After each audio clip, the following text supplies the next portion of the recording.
আগে একবার ইংরেজ শাসনের আমলে রঙ্গিলা রসুল বই লেখা হয়েছিল, আর যে রঙ্গিলা রসুলের বই লিখছে তাকে দেইয়া আরেক মুসলমান হত্যা করেছে, আর সেই মুসলমানকে ইংরেজ সরকার ফাঁসি দিয়েছে।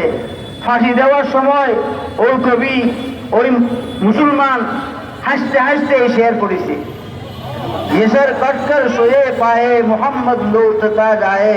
আমার মাথা কাটিয়া উল্টো পুলট করিয়া মোহাম্মদ রাসূলের পায়ে দাগ, আমার পাও কাটি আমার মাথা কাটিয়া উলট পুলট করতে করতে মাটিতে মোহাম্মদ সাল্লাল্লাহু আলাইহি ওয়াসাল্লামের পায়ে দাগ।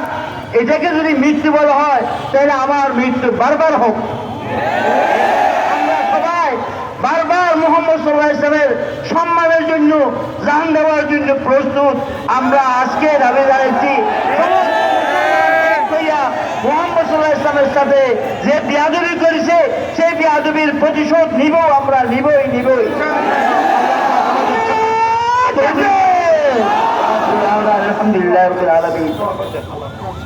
আলহামদুলিল্লাহ রাব্বিল আলামিন والصلاه والسلام على سيد الانبياء والمرسلين وعلى اله واصحابه اجمعين يا رب العالمين يا اكرم الاكرمين يا ارحم الراحمين।